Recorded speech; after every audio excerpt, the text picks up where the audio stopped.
પ્રધાનમંત્રીશ્રીનો હૃદયપૂર્વક ખૂબ ખૂબ એમનો આભાર માનું છું કે સતત ત્રીજી વખત અને આમ જુઓ તો ચોથી વખત એમના નેતૃત્વમાં એક વખત હું ધારાસભ્ય પણ રહી ચૂકી છું, એટલે સતત ત્રીજી વખત લોકસભા લડવાની તક મને એના માટે એમને યોગ્ય સમજી અને ભારતીય જનતા પાર્ટીએ આ તક આપી છે.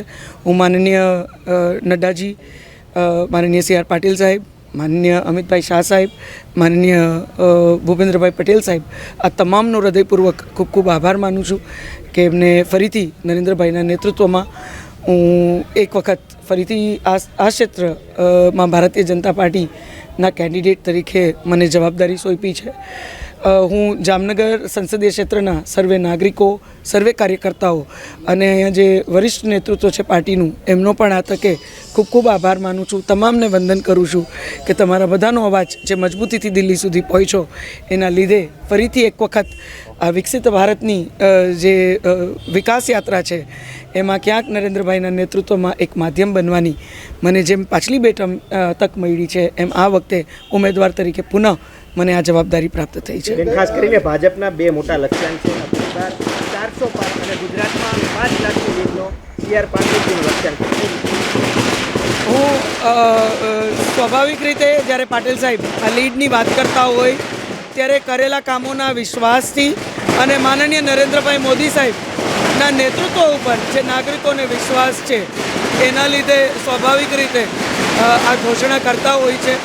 પણ હું કોઈ દિવસ કોઈ લીડની વાત કરી અને લોકો વચ્ચે નથી ગઈ. માત્ર કરેલા કામોની એક વાત લઈ અને નાગરિકો વચ્ચે હંમેશા ગઈ છું.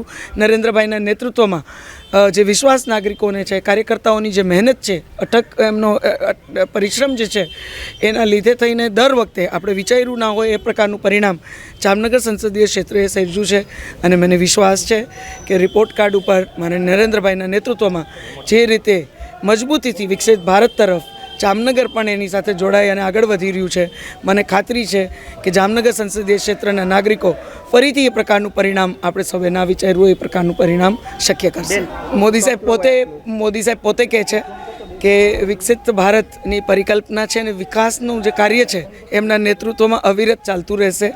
હું એવું માનું છું કે જે કાર્યો થયા છે એ પછીનું નેક્સ્ટ તબક્કો કેવી રીતે એને સાચા અર્થમાં વિકસિત ભારતની પરિકલ્પના સાથે આ ક્ષેત્રને મજબૂતીથી જોડવાનો જે તબક્કો છે એ કેવી રીતે અમે એને ચરિતાર્થ કરી શકીએ, હું માનું છું એની સાર્થકતાની દિશામાં નરેન્દ્રભાઈના નેતૃત્વમાં અમે મજબૂતીથી આગળ વધશું.